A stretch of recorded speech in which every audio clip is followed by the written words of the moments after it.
Gálatas 3. El cristiano, la ley y vivir por fe. A. El principio de continuar en la fe. 1. Versículo 1. Pablo confronta su visión desenfocada de Jesús y su obra por ellos. Oh Gálatas insensatos, ¿quién os fascinó para no obedecer a la verdad? A vosotros, ante cuyos ojos Jesucristo fue ya presentado claramente entre vosotros como crucificado. Oh Gálatas insensatos, las fuertes palabras fueron bien merecidas. Phillips incluso tradujo esto. Oh queridos idiotas de Galacia, al llamar insensatos a los Gálatas. Pablo no quiso decir que fueran deficientes moral o mentalmente. La antigua palabra griega moros tenía esa idea y fue utilizada por Jesús en parábolas como en Mateo 7:26 y 25, 1 al 13. En cambio, Pablo usó la antigua palabra griega anoetos, que tenía la idea de alguien que puede pensar, pero no usa su poder de percepción. 1. Los principios a los que se refería Pablo son cosas que los Gálatas sabían, cosas que se les había enseñado. El conocimiento y la comprensión estaban ahí, pero no los estaban usando. B. ¿Quién os hechizó? Hechizo tiene la idea de que los Gálatas estaban bajo algún tipo de hechizo. Pablo no quería decir esto literalmente, sino que sus pensamientos estaban tan nublados y eran tan antibíblicos que parecía que les habían lanzado algún tipo de hechizo. 1. Barclay traduce hechizo como poner el ojo maligno. Los antiguos griegos estaban acostumbrados y temían la idea de que se les pudiera lanzar un hechizo por un ojo maligno. 2. Se pensaba que el ojo maligno funcionaba de la misma manera que una serpiente podía hipnotizar a su presa con sus ojos. Una vez que la víctima miraba al ojo maligno, se podía lanzar un hechizo. Por lo tanto, la forma de vencer al ojo maligno era simplemente no mirarlo. Al usar esta expresión y la imagen verbal de hechizo, Pablo animaba a los Gálatas a mantener sus ojos siempre fijos en Jesús. 3. Es maravilloso tener un corazón tierno y blando ante Dios, pero algunas personas tienen la cabeza más blanda que el corazón. Sus mentes se adaptan demasiado a las ideas erróneas y no bíblicas y no piensan bien las cosas para ver si realmente son ciertas o no según la Biblia. Este es un signo de inmadurez espiritual, así como cuando un bebé se mete cualquier cosa en la boca. C.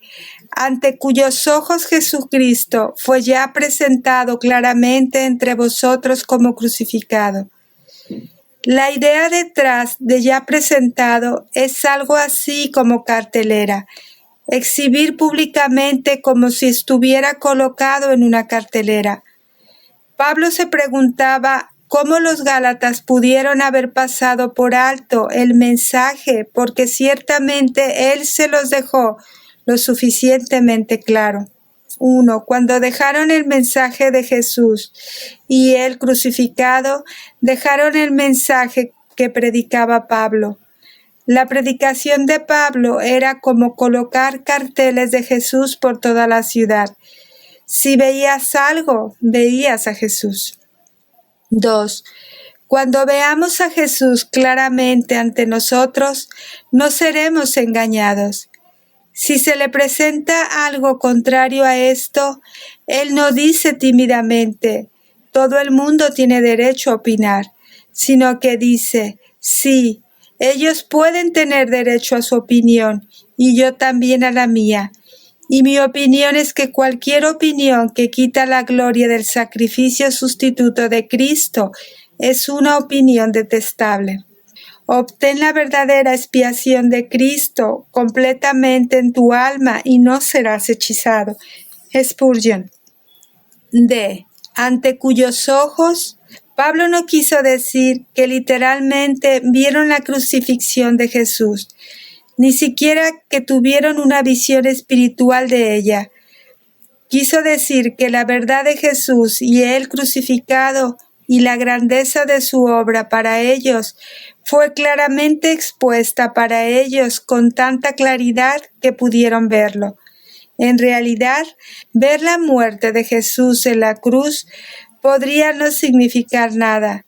Cientos, si no miles, vieron a Jesús morir en la cruz y la mayoría de ellos solo se burlaron de él. 2. Versículo 2 y 3. Pablo confronta su desviación del principio de la fe. Esto solo quiero saber de vosotros. ¿Recibisteis el Espíritu por las obras de la ley o por el oír con fe? ¿Tan necios sois? Habiendo comenzado por el Espíritu, ¿ahora vais a acabar por la carne? Esto solo quiero saber de vosotros. Solo díganme esto, dijo Pablo. ¿Recibisteis el Espíritu por las obras de la ley o por el oír con fe? Obviamente, los Gálatas recibieron el Espíritu Santo a través de la simple fe. El Espíritu Santo no es un premio ganado por las obras de la ley. 1. Funcionaba así. A un gentil se le decía que debía someterse a la ley de Moisés o Dios no lo bendeciría. Esto significaba que debía ser circuncidado de acuerdo con la ley de Moisés. Entonces él se hace la operación y tan pronto como se hace el corte, el Espíritu Santo se derrama sobre él. Por supuesto, no es así como funciona. Recibimos el Espíritu Santo por fe y no sometiéndonos a las obras de la ley. B. Habiendo comenzado por el Espíritu, ¿ahora vais a acabar por la carne? Los Gálatas fueron engañados pensando que el crecimiento o la madurez espiritual se podía lograr a través de las obras de la carne, en lugar de una fe simple y continua y permaneciendo en Jesús. 1. Otra forma de decir el mensaje de Pablo es así. Recibiste el mayor regalo, el Espíritu de Dios, por fe. Vas a partir de ahí, no por fe, sino confiando en tu propia obediencia bajo la ley de Moisés. 2. Esto establece una de las diferencias fundamentales entre el principio de la ley y el principio de la gracia. Bajo la ley, somos bendecidos y crecemos espiritualmente al ganar y merecer.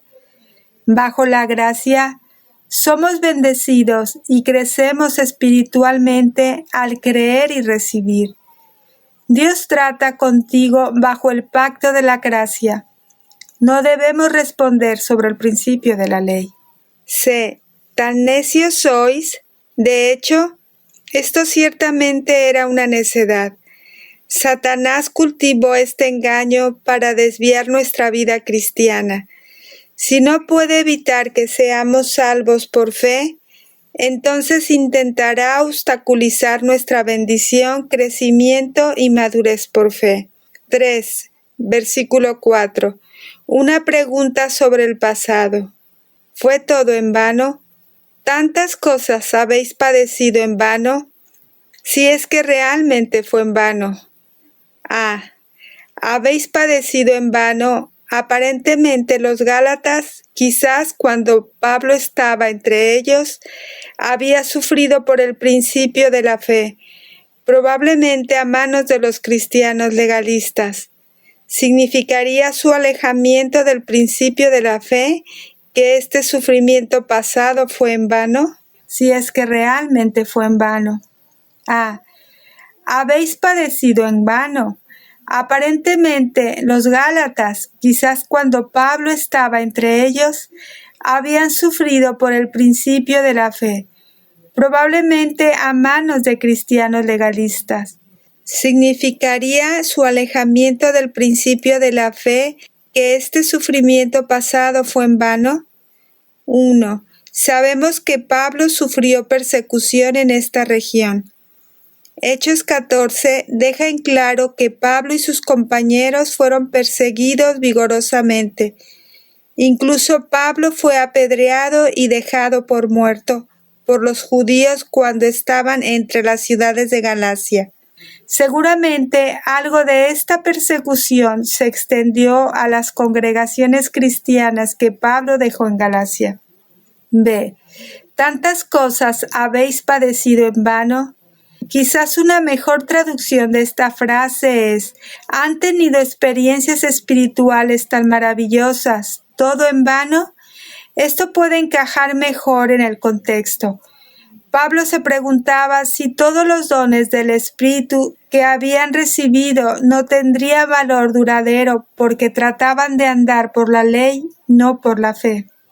4. Versículo 5. Pablo les pide que examinen la fuente de la obra del Espíritu. Aquel, pues, que os suministra el Espíritu y hace maravillas entre vosotros, ¿lo hace por las obras de la ley o por el oír con fe? A. Aquel, pues, que os suministra el Espíritu. ¿Quién le suministraba el Espíritu Santo? Obviamente, el Espíritu era un regalo de Dios. B. ¿Lo hace por las obras de la ley o por el oír con fe? Dios suministraba el Espíritu Santo en respuesta a la fe.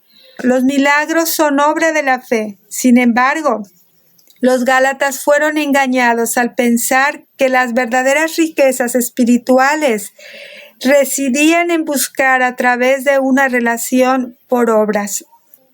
C. ¿Por las obras de la ley o por el oír con fe?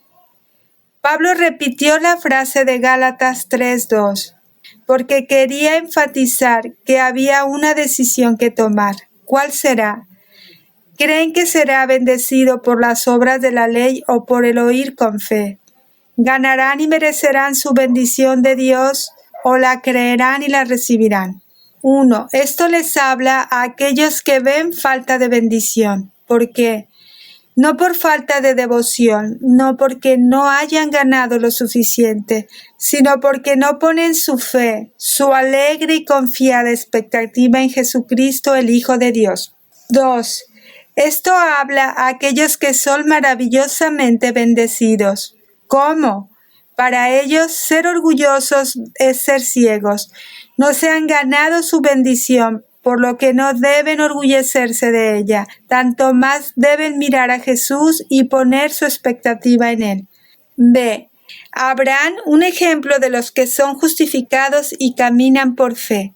1. Versículo 6.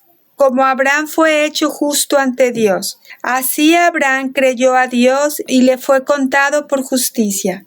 A. Así Abraham. Entre los cristianos de Galicia, el impulso hacia una relación con Dios basada en las obras provenía de otros cristianos que nacieron como judíos y que afirmaban que Abraham era su antepasado espiritual. Por lo tanto, Pablo usó a Abraham como un ejemplo de ser justo ante Dios por fe y no por fe más obras. 1. Al apóstol le importaba mucho que Dios salvara a las personas por gracia, no sobre la base de sus logros humanos, y encontró en Abraham un excelente ejemplo de la verdad. Morris. B. Abraham creyó a Dios y le fue contado por justicia. Pablo cita aquí Génesis 15:6. Simplemente muestra que la justicia le fue contada a Abraham porque creyó a Dios. No fue porque realizara alguna obra y ciertamente no porque estuviera circuncidado, porque el parto de la circuncisión aún no se había dado. 1. Génesis 15 del 1 al 6 muestra que cuando Abraham puso su confianza en Dios, específicamente en la promesa de Dios de darle hijos que eventualmente daría a luz al Mesías, Dios acreditó esta creencia en la cuenta de Abraham como justicia. Abraham no fue justificado simplemente porque creía que Dios multiplicaría su descendencia. sino porque abrazó la gracia de Dios confiando en el mediador prometido. Calvin. 2. Básicamente hay dos tipos de justicia. La justicia que logramos por nuestros propios esfuerzos y la justicia que se nos cuenta por la obra de Dios cuando creemos. Dado que ninguno de nosotros puede ser lo suficientemente bueno para lograr la justicia perfecta, debemos tener en cuenta la justicia de Dios al hacer exactamente lo que hizo Abraham. Abraham creyó a Dios. C.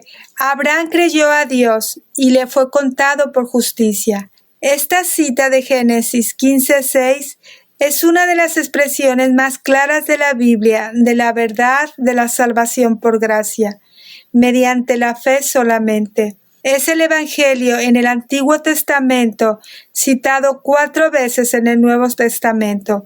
Romanos 4:3, Romanos 4:9 y 10, Romanos 4:22 y aquí en Gálatas 3:6. 1. Romanos 4:9 y 10 da mucha importancia al hecho de que esta justicia le fue contada a Abraham antes de que fuera circuncidado. Génesis 17. Nadie puede decir que Abraham fue hecho justo por su obediencia o cumplimiento de la ley o ritual religioso. Fue la fe y solo la fe lo que hizo que Dios considerara justo a Abraham. 2. Debemos tener cuidado de decir que la fe de Abraham no lo hizo justo. El Dios de Abraham lo hizo justo, al contarle su fe por justicia.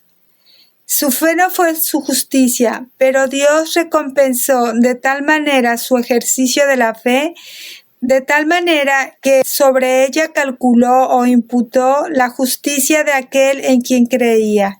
Paul. D. Contado por justicia. La experiencia de Abraham muestra que Dios nos cuenta como justos debido a lo que Jesús hizo por nosotros cuando recibimos lo que hizo por nosotros por fe. 1. Morris sobre contado. Tiene un significado como calcular, contar y puede usarse para colocar algo en la cuenta de alguien.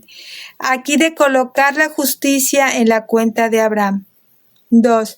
Si Dios contó a Abraham como justo, entonces así es como Abraham debía contarse a sí mismo. Esa era su posición ante Dios, y la contabilidad de Dios no es pretender. Dios no nos cuenta una justicia pretendida, sino una verdadera en Jesucristo. Creyó a Dios. No era que Abraham creyera en Dios, como solemos hablar de creer en Dios. En cambio, fue que Abraham le creyó a Dios. Aquellos que solo creen en Dios en el sentido de que muestran que Él existe, son tan espirituales como los demonios. Santiago 2:19. 1. Creyó, por supuesto, significa más que solo el hecho de que aceptará lo que Dios le dijo como verdadero. Aunque por supuesto lo hizo, significa que confió en Dios. Morris. 2. En términos generales, los antiguos rabinos no admiraban realmente la fe de Abraham. Creían que Dios lo amaba tanto porque se pensaba que había guardado la ley cientos de años antes de que fuera dada. Por estas y otras razones, cuando Pablo mencionó a Abraham, habría sido una completa sorpresa para sus oponentes, quienes creían que Abraham demostraba su punto. El énfasis de Pablo en la fe de Abraham debe haber sido una completa sorpresa para los Gálatas. Morris. 3. Sin embargo, algunos rabinos habían visto la importancia de la fe de Abraham. Es notable que los judíos mismos mantuvieran que Abraham fue salvo por la fe. Mejilta, en Yaqut Simeoni, página 1, folio 69, hace esta afirmación. Es evidente que Abraham no pudo obtener una herencia ni en este mundo ni en el venidero, sino por la fe. Clay. 4. La fe en Dios constituye la adoración más elevada, el deber principal, la primera obediencia y el sacrificio más importante. Sin fe Dios pierde su gloria, sabiduría, verdad y misericordia en nosotros. El primer deber del hombre es creer en Dios y honrarlo con su fe. La fe es verdaderamente el colmo de la sabiduría, el tipo correcto de justicia, la única religión real. La fe le dice a Dios, creo lo que dices. Lutero. 2, versículo 7. Los verdaderos hijos de Abraham. Sabed, por tanto, que los que son de fe, estos son hijos de Abraham. Sabed, por tanto, el énfasis es claro. Pablo estableció un punto importante y quería que cada uno de sus lectores lo entendiera. 1. Saber es imperativo. Pablo ordena a los gálatas que adquieran este conocimiento. Morris. B. Que los que son de fe, estos son hijos de Abraham. Ya que Abraham fue hecho justo por fe y no por obras, Abraham fue, por tanto, el padre de todo aquel que cree en Dios y es tenido por justo. 1. Siempre es posible que debamos traducir Huioy Abraham, no tanto hijos de Abraham, más bien verdaderos Abrahams. Col. C. Son hijos de Abraham. Esta fue una fuerte reprimenda para los cristianos judíos que intentaban someter a los cristianos gentiles a la ley. Creían que eran superiores porque descendían de Abraham y observaban la ley. Pablo dijo que el vínculo más importante con Abraham no era el vínculo de la genética ni el vínculo de las obras, sino el vínculo de la fe. 1. Este habría sido un cambio de pensamiento impactante para estos oponentes particulares de Pablo. Creían profundamente que tenían una posición ante Dios porque eran descendientes genéticos de Abraham. En ese momento, algunos rabinos judíos enseñaban que Abraham estaba a las puertas del infierno solo para asegurarse de que ninguno de sus descendientes pasara accidentalmente. Juan el Bautista trató este mismo pensamiento cuando dijo: Y no penséis decir dentro de vosotros mismos, a Abraham tenemos por padre, porque yo os digo que Dios puede levantar hijos a Abraham aún de estas piedras. Mateos 3:9. Pablo derribó su confianza ciega en la relación genética con Abraham y mostró que lo que realmente importaba era la fe en Jesús. 2. Es lo mismo hoy en día cuando la gente cree que Dios los acepta porque provienen de una familia cristiana. Dios es padre, no abuelo. Todos deben tener su propia fe en Dios. D. Son hijos de Abraham. Esto era un gran consuelo para los cristianos gentiles que eran considerados como cristianos de segunda clase por otros. Ahora podían saber que tenían un vínculo real e importante con Abraham y podían considerarse hijos de Abraham. 1. Lamentablemente, los cristianos han tomado esta gloriosa verdad y la han aplicado mal a lo largo de los siglos. Este ha sido un versículo que muchos afirman en apoyo de la teología del reemplazo, la idea de que Dios ha terminado con el pueblo de Israel como nación o grupo étnico distinto y que la Iglesia hereda espiritualmente todas las promesas hechas a Israel. 2. La teología del reemplazo ha hecho un daño tremendo en la Iglesia, proporcionando el combustible teológico para los fuegos de la horrible persecución de los judíos. Si Gálatas 3:7 fuera el único versículo en la Biblia que habla del tema, podría haber un lugar para decir que la Iglesia ha reemplazado completamente a Israel. Pero entendemos la Biblia de acuerdo con su mensaje completo y permitimos que un pasaje dé luz a otros. 3. Por ejemplo, Romanos 11:25. Que ha acontecido a Israel endurecimiento en parte hasta que haya entrado la plenitud de los gentiles. establece claramente que Dios no ha terminado con Israel como nación o grupo étnico distinto. Aunque Dios ha cambiado el enfoque de sus misericordias salvadoras de Israel hacia los gentiles, lo volverá a hacer.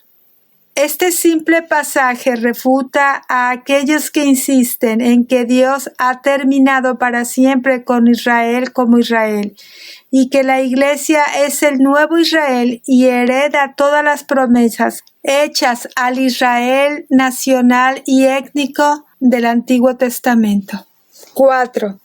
Se nos recuerda el carácter perdurable de las promesas hechas al Israel nacional y étnico, como Génesis 13:15 y Génesis 17:7 y 8. Dios no ha terminado con Israel, e Israel no está espiritualizado como la Iglesia. Si bien vemos y nos regocijamos en la continuidad de la obra de Dios en todo su pueblo a través de todas las generaciones, todavía vemos una distinción entre Israel y la Iglesia, una distinción que Pablo entiende bien. 5. Todos los que ponen su fe en Jesucristo son hijos de Abraham, pero Abraham tiene sus hijos espirituales y sus hijos genéticos, y Dios tiene un plan y un lugar para ambos. Sin embargo, nadie puede negar que es mucho más importante ser un hijo espiritual de Abraham que un hijo genético. 3. Versículo 8 y 9. Esta bendición de la justicia por la fe es para todas las naciones. Y la Escritura, previendo que Dios había de justificar por la fe a los gentiles, dio de antemano la buena nueva a Abraham, diciendo: en ti serán benditas todas las naciones, de modo que los de la fe son bendecidos con el creyente Abraham. Y la Escritura. Pablo habló de las Escrituras. Ya había hablado de su experiencia personal y de la experiencia de los mismos cristianos gálatas. Pero este pasaje es aún más importante porque muestra cómo la enseñanza de Pablo es correcta según la Biblia misma. 1. No habría habido problema con que los oponentes de Pablo dijeran: las experiencias están bien, Pablo, pero muéstranoslo con las Escrituras. Pablo estaba más que dispuesto a aceptar el desafío. 2. La Escritura, previendo, dio diciendo. Sorprendentemente, Pablo se refirió a las Escrituras virtualmente como una persona que prevé, da y dice. Esto muestra cuál fuertemente Pablo consideraba la Biblia como la palabra de Dios.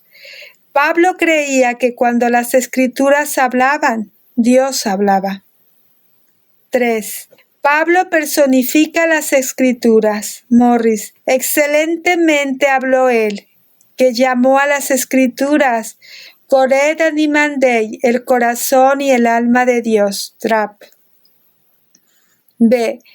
Previendo que Dios había de justificar por la fe a los gentiles. Pablo observó que incluso en los días de Abraham estaba claro que esta bendición de la justicia por la fe estaba destinada a toda la nación, tanto a los gentiles como a los judíos, porque Dios pronunció: en ti serán benditas todas las naciones. Génesis 12:3. 1. La intención era destruir la idea de que un gentil primero debe convertirse en judío antes de poder convertirse en cristiano. Si eso fuera necesario, Dios nunca habría dicho que esta bendición se extendería a todas las naciones, porque los gentiles habrían tenido que convertirse en parte de la nación israelita para ser salvos. 2. La idea es que el Evangelio llegue a las naciones, no que las naciones vengan y se asimilen al Israel. C. Los que son de la fe son bendecidos con el creyente Abraham. La bendición que recibimos con el creyente Abraham no es la bendición de la riqueza y un poder fantástico, aunque Abraham era extremadamente rico y poderoso. La bendición es algo mucho más precioso, la bendición de una posición correcta ante Dios a través de la fe, mientras que la nuestra descansa en el Cristo que ha venido. Lutero. 2. Los que son de la fe son aquellos cuya característica es la fe. No es que a veces tengan el impulso de creer, sino que creer es su actitud constante. La fe es característica de ellos. Morris. C. La ley a la luz del Antiguo y Nuevo Testamento. 1. Versículo 10. El Antiguo Testamento nos dice que la ley de Moisés trae maldición, porque todos los que dependen de las obras de la ley están bajo maldición. Pues escrito está: maldito todo aquel que no permaneciere en todas las cosas escritas en el libro de la ley para hacerlas. Porque todos los que dependen de las obras de la ley. Pablo aquí se dirigía a aquellos que pensaban que su cumplimiento de la ley podría darles una posición correcta ante Dios. 1. La posición del creyente Abraham, Gálatas 3:9, a aquellos que son de las obras de la ley tenía un propósito. Si incluso el gran patriarca fue aceptado por Dios solo por su fe, entonces se deduce que los mortales menores no lograrían producir las buenas obras que les permitirían ser aceptados ante Dios. Morris. 2. Los hipócritas hacedores de la ley son aquellos que buscan obtener la justicia mediante la ejecución mecánica de buenas obras mientras sus corazones están lejos de Dios. Actúan como el carpintero tonto que comienza con el techo cuando construye una casa. Lutero. B. Porque todos los que dependen de las obras de la ley están bajo maldición. Los cristianos de origen judío que creían que los gentiles aún debían vivir bajo la ley de Moisés pensaban que era un camino hacia la bendición. Pablo declaró con valentía que en lugar de bendecir, vivir las obras de la ley los ponía bajo maldición. 1. No es difícil ver cómo estos cristianos creían que vivir bajo la ley traía bendiciones. Podían leer en el Antiguo Testamento muchos pasajes que apoyaban este pensamiento. El Salmo 119:1: Bienaventurados los perfectos de camino, los que andan en la ley de Jehová. Salmo 1:1 y 2 dice: Bienaventurado el varón que no anduvo en consejo de malos, ni estuvo en camino de pecadores, ni en silla de escarnecedores se ha sentado, mas se complace en la ley del Señor, y en la ley medita de día y de noche.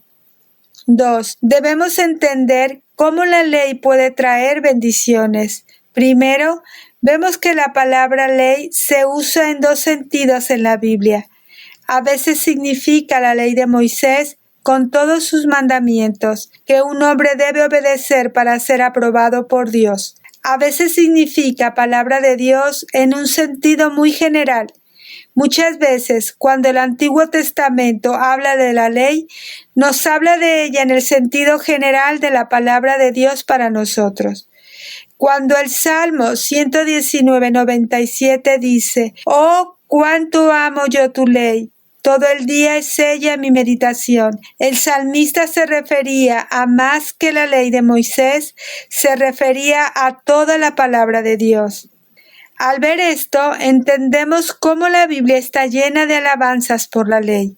En segundo lugar, somos bendecidos cuando guardamos la ley porque vivimos de acuerdo con el manual de instrucciones para la vida. Hay una bendición inherente e incorporada en vivir de la manera en que Dios dice que debemos vivir, en el cumplimiento de la recomendación del fabricante. 3. Cuando Pablo dijo que los que dependen de las obras de la ley están bajo maldición, no quiso decir que la ley era mala o que la palabra de Dios estaba mal. Simplemente quiso decir que Dios nunca tuvo la intención de que la ley fuera la forma en que encontramos nuestra aprobación ante Él. Él sabía que nunca podríamos guardar la ley, por lo que Dios instituyó el sistema del sacrificio expiatorio junto con la ley, y todo el sistema de sacrificios apuntaba a lo que Jesús lograría en la cruz por nosotros. C. Maldito todo aquel que no permaneciere en todas las cosas que están escritas en el libro de la ley para hacerlas. Para probar su punto, Pablo citó bíblicamente Deuteronomio 27:26. El Antiguo Testamento mismo nos muestra que si no guardamos todas las cosas en la ley y realmente permanecemos en ellas, entonces estamos bajo maldición. 1. Las palabras importantes son todas y permaneciere. Para que Dios te apruebe sobre la base de la ley, primero tienes que permanecer en ella. No simplemente saberla, no simplemente amarla, no simplemente enseñarla, no simplemente quererla, debes permanecer en ella. En segundo lugar, tienes que cumplirla toda, no ciertas partes. No solo cuando tienes más de 18 años o más de 40. No solo ser más bueno que malo. Deuteronomio 27:26 dice específicamente que para ser justificado por la ley, debes permanecer en ella y cumplirla toda. 2. Toda significa mucho. Significa que aunque algunos pecados son peores que otros, no hay pecados pequeños ante un Dios tan grande. Los judíos guardadores de la ley pasarían por alto las pequeñas transgresiones. Pablo no lo haría. Morris. 3. Es digno de mención que ninguna copia impresa de la Biblia hebrea conserva la palabra kol todas en Deuteronomio 27 y 26, que responde a la palabra del apóstol todas aquí. San Jerónimo dice que los judíos la suprimieron para que no pareciera que estaban obligados a realizar todas las cosas que estaban escritas en el libro de la ley. De la autenticidad de la lectura no hay motivo para dudar. Existe en 6 manuscritos de Kenikosh de Rossi, en el texto samaritano, en varias copias del Targum, y en la cita hecha aquí por el apóstol, en la que tampoco hay variación en los manuscritos o en las versiones. Clerk. D. Maldito todo aquel. El punto de Pablo es pesado. Nos pesa con una maldición. Si estás bajo las obras de la ley, la única manera en que puedes ser aprobado y bendecido ante Dios por la ley es permanecer en ella y cumplirla toda. Si no lo haces, eres maldito. 1. Maldito es una palabra que suena extraña a nuestros oídos. Sin embargo, en la Biblia, la idea de ser maldito es importante y aterradora, porque significa ser maldito por Dios. No solo malditos por nuestras propias malas decisiones, no solo malditos por este mundo malvado, no solo malditos por el diablo, sino especialmente malditos por Dios. Él es la única persona que no quieres que te maldiga. 2, versículo 11. El Antiguo Testamento nos dice que la posición correcta ante Dios viene por la fe, no por la ley. Y que por la ley ninguno se justifica para con Dios. Es evidente, porque el justo por la fe vivirá. Y que por la ley ninguno se justifica para con Dios. Es evidente. Pablo ya había probado este punto en las Escrituras al examinar la vida de Abraham. Gálatas 3, 5 al 9. Ahora trajo otro pasaje del Antiguo Testamento, Habacuc 2, 4, que nos recuerda que los justos viven por fe, no por la ley. 1. Los judíos mismos sentían que debido a que nadie podía guardar la ley a la perfección, la salvación no podía venir al guardar la ley.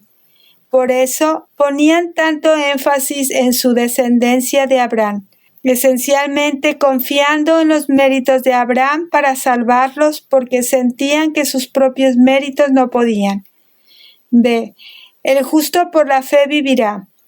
Esta breve declaración del profeta Habacuc es una de las declaraciones más importantes y más citadas del Antiguo Testamento en el Nuevo Testamento. Pablo la usó aquí para mostrar que el justo vive por la fe, no por la ley. Estar bajo la ley no es la manera de ser encontrado justo delante de Dios. Solo vivir por fe lo es. 1. Si eres encontrado justo, aprobado delante de Dios, lo has hecho mediante una vida de fe. Si tu vida se trata de vivir bajo la ley, entonces Dios no te encuentra aprobado. C. El justo por la fe vivirá. Cada palabra en Habacuc 2:4 es importante y Dios la cita 3 veces en el Nuevo Testamento solo para resaltar la plenitud del significado. 1. En Romanos 1:17, cuando Pablo citó este mismo pasaje de Habacuc 4, el énfasis estaba en la fe, mas el justo por la fe vivirá. 2. En Hebreos 10:38, cuando el autor de Hebreos citó este mismo pasaje de Habacuc 2:4, el énfasis estaba en vivir, mas él usó viviré por fe. 3. Aquí en Gálatas 3:11, cuando Pablo citó este pasaje de Habacuc 2:4, el énfasis está en el justo vivirá por la fe. 3, versículo 12. El Antiguo Testamento nos dice que la aprobación de Dios a través de la ley debe ganarse al vivir realmente en obediencia a la ley, no solo al intentarlo. Y la ley no es de fe, sino que dice, el que hiciere estas cosas vivirá por ellas. 1. Y la ley no es de fe. Algunos pueden volver a Pablo y decir, mira, haré lo mejor que pueda bajo la ley y dejaré que la fe cubra el resto. Dios mirará mi desempeño, mi esfuerzo, mis buenas intenciones y me acreditará como justicia. Lo importante es que realmente lo estoy intentando. Pablo demostró del mismo Antiguo Testamento que esto simplemente no es lo suficientemente bueno. No, los caminos de la aprobación por la ley y la fe no corren juntos, porque la ley no es de fe. B. El que hiciere estas cosas vivirá por ellas. La cita de Levítico 18:5 es clara. Si quieres vivir de acuerdo con la ley, debes hacerlo. No intentar hacerlo, no tener la intención de hacerlo y ni siquiera querer hacerlo. No, es solo el hombre que hiciera estas cosas quien vivirá por ellas. 1. Es muy fácil consolarnos con nuestras buenas intenciones. Todos tenemos muy buenas intenciones, pero si queremos encontrar nuestro lugar ante Dios por nuestras obras bajo la ley, las buenas intenciones nunca son suficientes. Un buen esfuerzo no es suficiente, solo el desempeño real servirá. 2. Este pasaje de Levíticos 18:5 es otro principio del Antiguo Testamento que se cita a menudo. Nehemías 9:29 lo citó en su gran oración por Israel. El Señor mismo lo citó a través del profeta Ezequiel. Ezequiel 20:11, 13 y 21. Pablo también lo cita nuevamente en Romanos 10:5. 3. El efecto del uso que hace Pablo de las Escrituras en Gálatas 3:10 al 12 es abrumador. Entendemos que en realidad no cumplimos con la ley. Entendemos que en realidad no cumplimos toda la ley. Y entendemos que esto nos puso bajo una maldición. Gálatas 3 al 12 son las malas noticias. Ahora Pablo comienza a explicar las buenas nuevas. 4, versículo 13 y 14. Jesús nos redime de la maldición de la ley. Cristo nos redimió de la maldición de la ley, hecho por nosotros maldición, porque está escrito, maldito todo el que es colgado en un madero, para que en Cristo Jesús la bendición de Abraham alcanzase a los gentiles, a fin de que por la fe recibiésemos la promesa del Espíritu. Cristo nos redimió de la maldición de la ley, debido a que en realidad no permanecemos en ella y no la cumplimos toda. La ley nos puso bajo maldición. Pero ahora Jesús nos redimió de la maldición de la ley. Redimió tiene la idea de volver a comprar o comprar de. No se trata solo de rescatar, es pagar un precio por rescatar. Jesús nos sacó de la maldición de la ley. 1. En pocas palabras, en Jesús ya no estamos malditos. Gálatas 3, 10 al 12 nos dejó a todos bajo maldición, pero ya no somos malditos porque Jesús nos liberó de la maldición. 2. La redención es una idea importante. La redención apunta al pago de un precio que libera a los pecadores. Morris. Redención venía de las prácticas de la guerra antigua. Después de una batalla, los vencedores a menudo capturaban a algunos de los derrotados. Entre los derrotados, los más pobres solían ser vendidos como esclavos, pero los hombres ricos e importantes, los hombres que importaban en su propio país, se mantenían cautivos. Cuando la gente en su tierra natal hubiera juntado el precio requerido, lo pagaban a los vencedores y los cautivos eran liberados. El proceso se llamaba redención y el precio se llamaba rescate. 3. La imagen echó raíces en otras áreas. Cuando a un esclavo se le compraba su libertad, tal vez por un pariente, tal vez por su propio trabajo diligente y ahorros, a esto se le llamaba redención. A veces, la transacción se realizaba en un templo y se grababa un registro en la pared para que todos supieran para siempre que este antiguo esclavo era ahora un hombre libre y redimido. O bien, un hombre condenado a muerte podía ser liberado mediante el pago de un precio, y esto se consideraba redención. Lo más importante es que Jesús nos sacó de la derrota, de la esclavitud y de la sentencia de muerte para reinar como reyes y sacerdotes con Él para siempre. B. Hechos por nosotros maldición. Esto explica cómo Jesús pagó el precio para rescatarnos. Jesús fue maldecido por nosotros, se paró en nuestro lugar y tomó la maldición que merecíamos. 1. Nos detiene en seco entender que el precio que pagó para librarnos de la maldición de la ley fue el precio de sí mismo. No solo le costó algo a Jesús, ni siquiera algo grande, le costó a él mismo.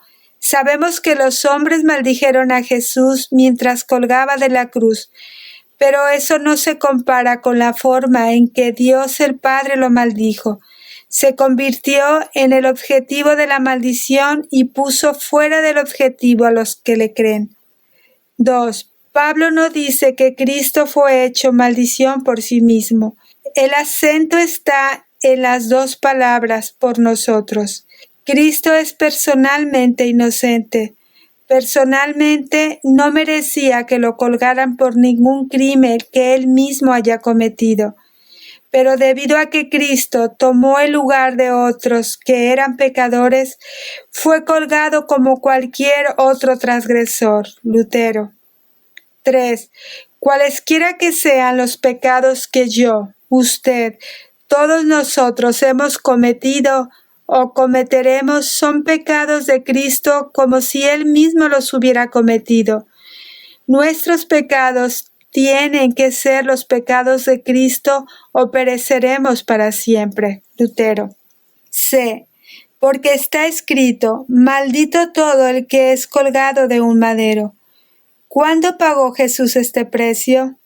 El principio de Deuteronomio 21:23 muestra que Jesús recibió esta maldición sobre sí mismo mientras colgaba de la cruz, cumpliendo la promesa de Deuteronomio 21:23 de una maldición para todos los que solo son ejecutados, sino que sus cuerpos están expuestos públicamente a la vergüenza. 1. Este pasaje no se refería a la crucifixión, que los judíos no practicaban, sino a colgar en un árbol o poste de madera el cadáver de un criminal que había sido ejecutado.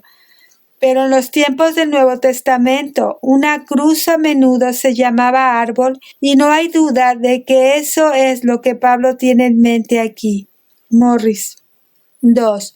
Colgado en un madero. En el pensamiento del antiguo Israel, había algo peor que ser ejecutado, pero que eso era ser condenado a muerte y dejar su cadáver a la intemperie, expuesto a la vergüenza, a la humillación, y los animales y pájaros carroñeros, cuando dice colgado en un madero, no tiene la idea de ser ejecutado por estrangulamiento, sino de tener el cadáver montado en un árbol u otro lugar prominente, para exponer al ejecutado a los elementos y la deshonra suprema. 3. Sin embargo, si alguien era ejecutado y se consideraba digno de tal desgracia, la humillación para su memoria y su familia no debía ser excesiva. Deuteronomio 21:23 también dice que no dejaréis que su cuerpo pase la noche sobre el madero. Esta era la forma de templar incluso el juicio más severo con misericordia. Significativamente, Jesús también cumplió con esto, siendo bajado de la cruz antes de que llegara la noche. Juan 19, 31, 33. D. Para que en Cristo Jesús la bendición de Abraham alcanzase. Jesús recibió esta maldición que nosotros merecíamos y Él no, para que pudiéramos recibir la bendición de Abraham, que Él merecía y nosotros no. Sería suficiente si Jesús simplemente quitara la maldición que merecíamos, pero hizo mucho más que eso. También dio una bendición que no merecíamos. 1. La bendición de Abraham es lo que Pablo ya describió en Gálatas 3, 8 y 9. La bendición de ser justificado ante Dios por la fe en lugar de las obras.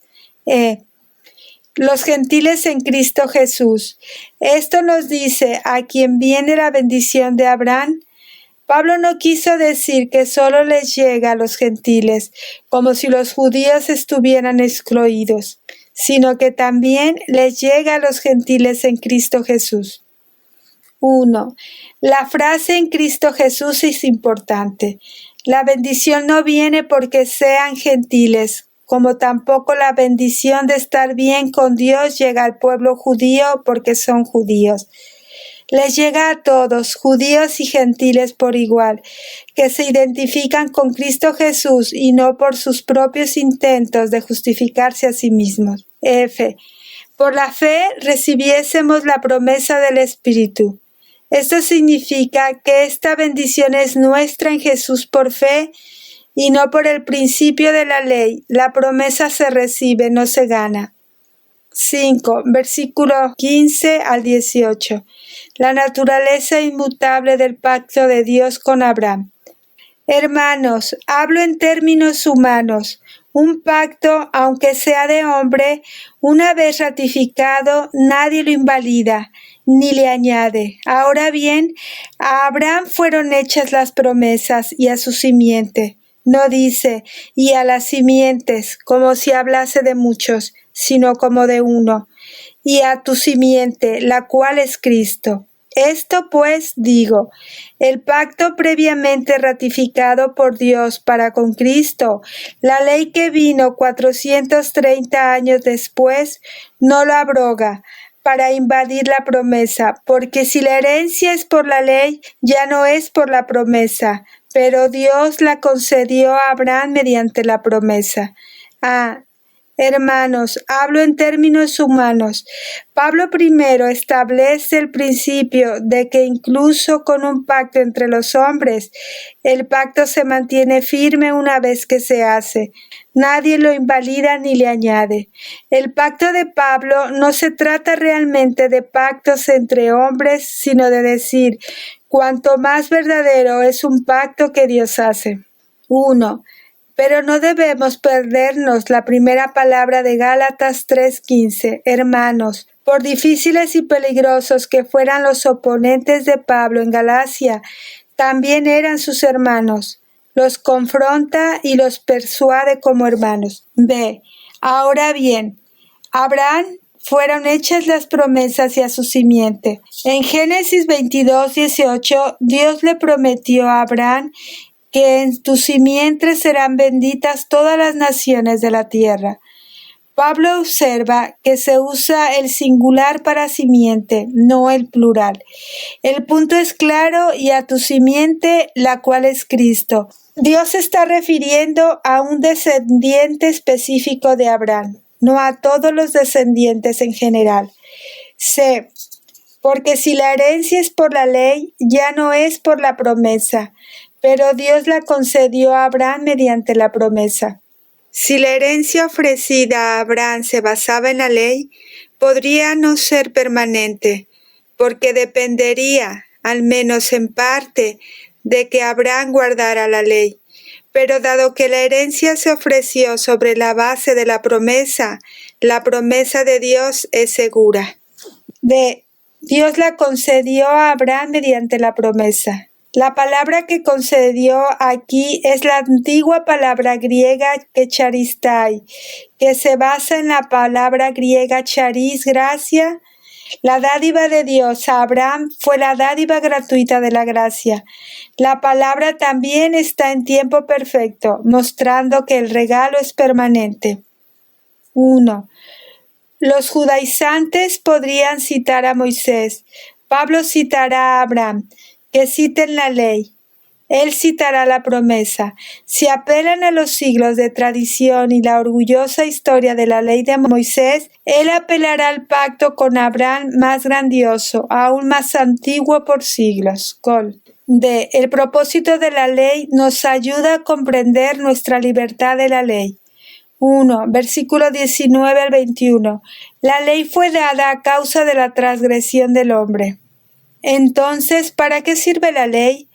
Fue añadida a causa de las transgresiones, hasta que viniese la simiente a quien fue hecha la promesa, y fue ordenada por medio de ángeles en mano de un mediador, y el mediador no lo es de uno solo, pero Dios es uno.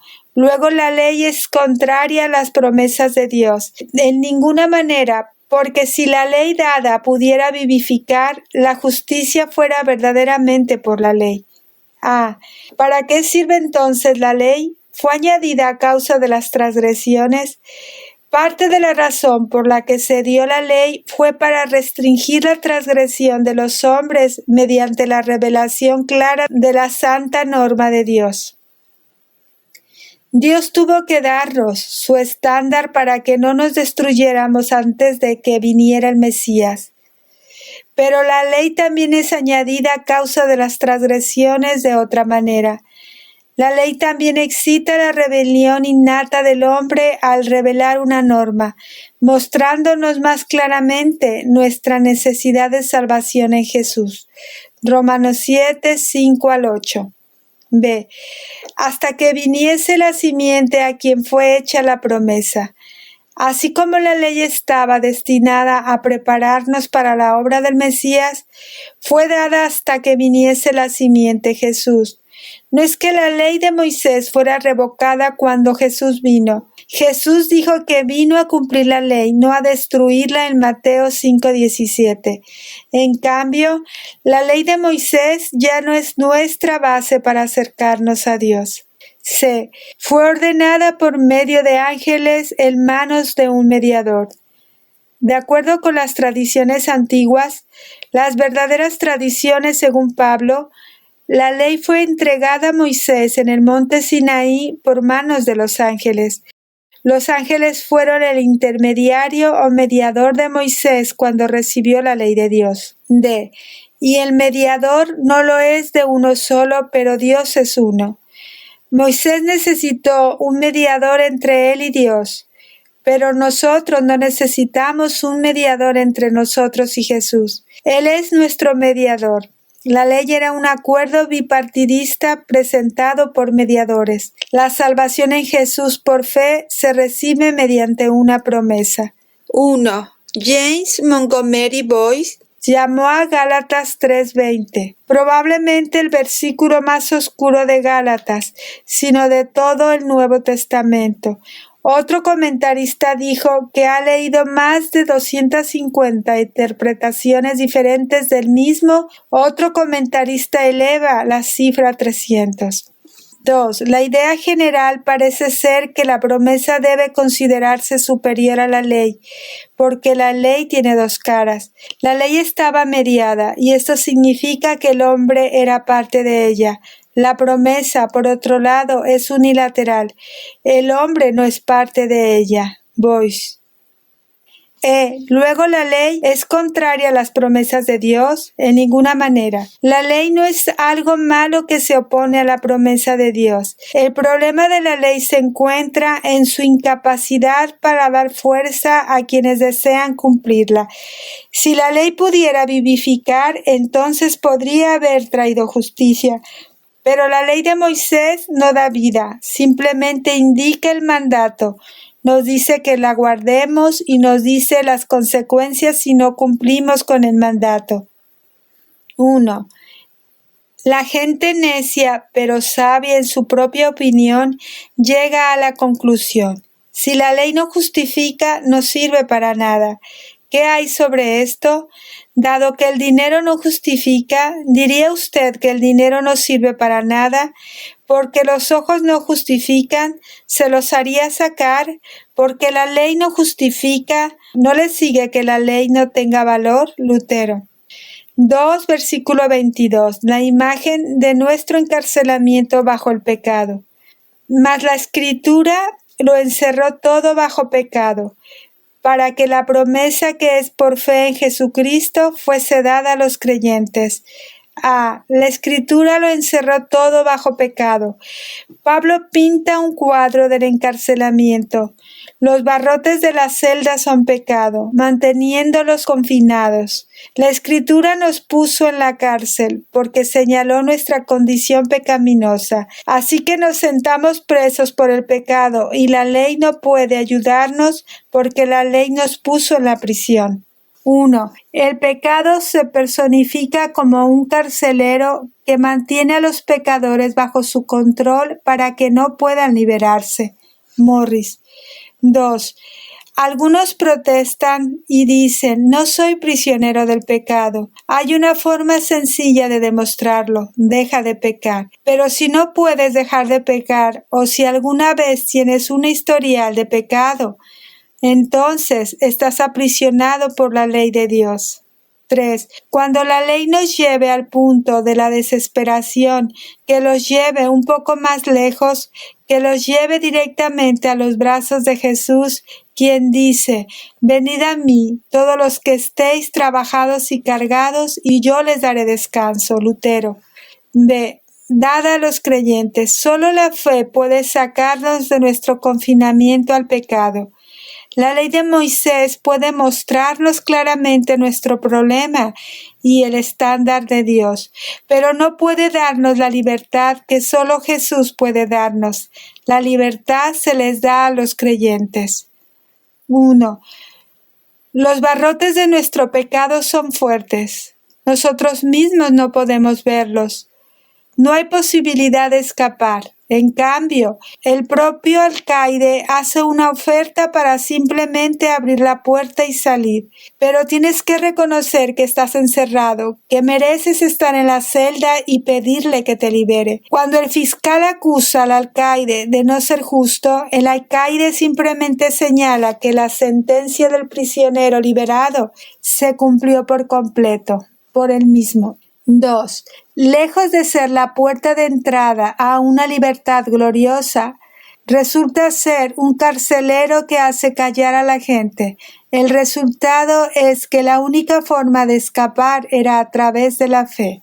Morris. 3, versículo 23 al 25. La ley de Moisés es nuestro ayo, un guardián que nos lleva a Jesús. Pero antes que viniese la fe, estábamos confinados bajo la ley, encerrados para aquella fe que iba a ser revelada, de manera que la ley ha sido nuestro ayo. para llevarnos a Cristo, a fin de que fuésemos justificados por la fe. Pero venida la fe, ya no estamos bajo ayo.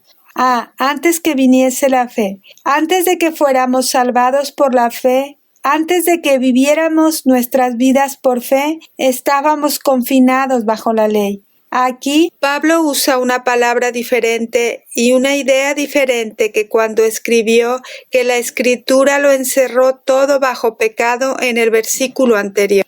La idea detrás de confinados es la custodia protectora.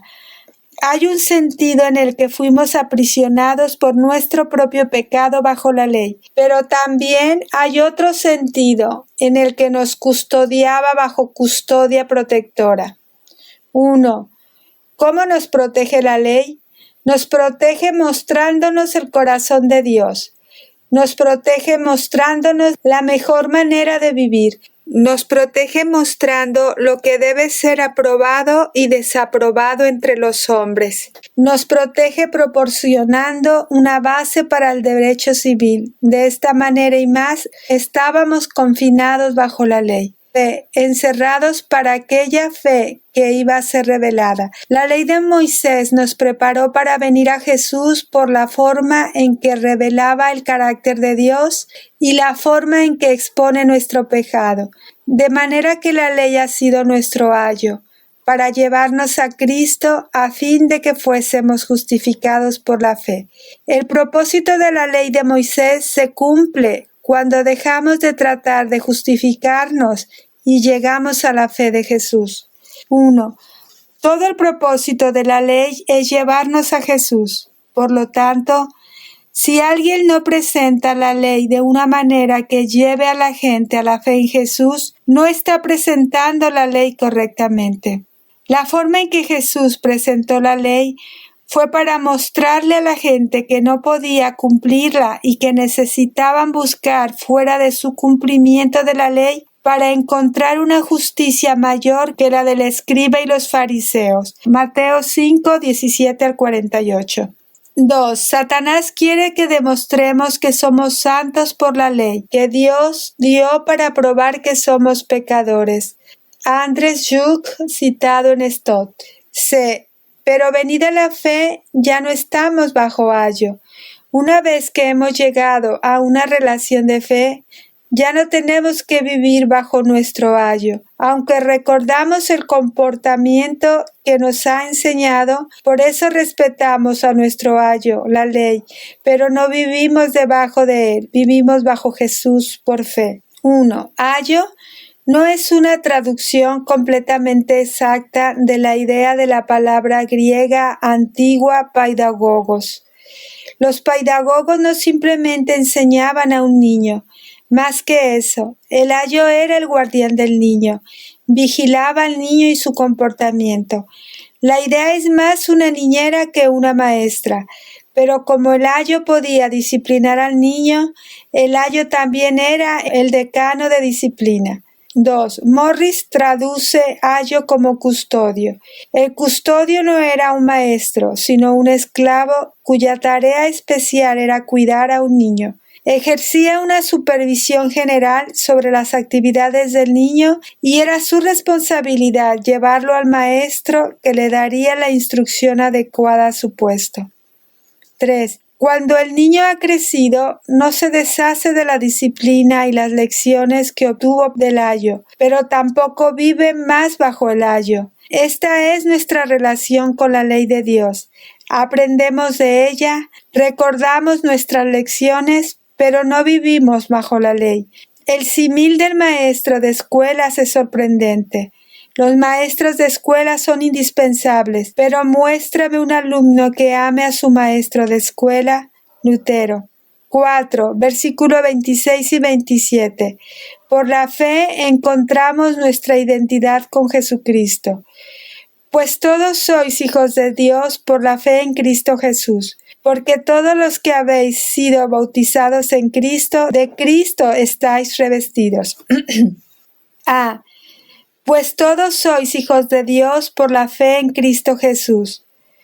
Comparado con lo que se enseña entre los Gálatas, esta era una declaración revolucionaria. En el pensamiento judío tradicional, llevado al cristianismo por los cristianos judíos, su posición ante Dios se medía por su obediencia a la ley. Para estar verdaderamente cerca de Dios, considerados hijos de Dios, tenían que ser extremadamente observador de la ley, tal como lo eran los escribas y fariseos. Mateo 23. Aquí, Pablo dice que podemos ser considerados hijos de Dios de una manera completamente diferente, por la fe en Cristo Jesús. 1. La posición es impresionante. Estar entre el Hijo de Dios significa que tenemos una relación especial con Dios como un Padre amoroso y cariñoso, en un lugar de cercanía, en un lugar de cariño, en un lugar de especial cuidado y atención. 2. El método es impresionante. Convertirse en hijo de Dios por la fe en Cristo Jesús significa mucho más que creer en que Él existe o que hizo ciertas cosas. Es poner nuestra confianza en Él tanto ahora como por la eternidad. B. Para todos los que habéis sido bautizados en Cristo. Aquí, usando la imagen del bautismo, Pablo ilustra lo que significa tener fe en Cristo Jesús. No dice que fuimos bautizados en agua, sino bautizados en Cristo. Así como en el bautismo en agua, una persona se sumerge en agua. Así cuando ponemos nuestra fe en Cristo Jesús, estamos sumergidos en Jesús. 1. Muchos cristianos parecen contentos con simplemente sumergirse un poco en Jesús. Dios quiere que estemos completamente inmersos en Jesús, no rociados, no solo una parte de nosotros sumergida. Cuando una persona se sumerge en el agua, ya ni siquiera se ve mucho a la persona, se ve principalmente el agua. Cuando vivimos como bautizados en Cristo, ya no ves tanto de mí, principalmente ves a Jesús. 2. Cabe destacar que este es el bautismo que realmente nos salva, nuestra inmersión en Jesús. Si una persona no es bautizada en Cristo, podría ser sumergida 1000 veces en agua y no habría una diferencia eterna. Si una persona ha sido bautizada en Cristo, entonces debe seguir adelante y hacer lo que Jesús le dijo que hiciera, recibir el bautismo como una demostración de su compromiso con Jesús. Mateos 28, 19 al 20. C. De Cristo estáis revestidos. Otra forma de expresar nuestra inmersión en Jesús es decir que nos hemos revestido de Cristo. En el idioma original, la frase tiene la idea de ponerse un traje, así que nos vestimos con Jesús como nuestra identidad. 1. La forma en que nos vestimos tiene un impacto real en cómo pensamos y actuamos. La forma en que nos vestimos tiene un impacto real en cómo vemos a los demás. También necesitamos saber cómo vestirnos adecuadamente para cada ocasión. Pablo nos dice, la ropa adecuada para cada día es revestirse de Cristo. La gente debería ver que le perteneces al mirar tu vida. Debes vivir con la conciencia de que estás adornado con Jesús. Algunas personas pueden preguntarse si esto es solo una actuación, si realmente es una ilusión, como un niño que juega a disfrazarse. La respuesta es simple, es solo una ilusión si no hay una realidad espiritual detrás de ella. En este versículo, Pablo en realidad habla de la realidad espiritual. Los que han sido bautizados en Cristo realmente se han revestido de Cristo. Ahora están llamados a vivir cada día en consonancia con la realidad espiritual. 5. Versículo 28 y 29. Nuestra posición de igualdad con otros que vienen a Dios a través de la fe. Ya no sois judíos ni griegos. No hay esclavo ni libre, no hay varón ni mujer, porque todos vosotros sois uno en Cristo Jesús. Y si vosotros sois de Cristo, ciertamente el linaje de Abraham sois, y herederos según la promesa. No hay ni judío ni griego. Esta era una revolución asombrosa. Todo el problema entre los cristianos gálatas es que algunos querían seguir observando la línea divisoria entre judío y griego.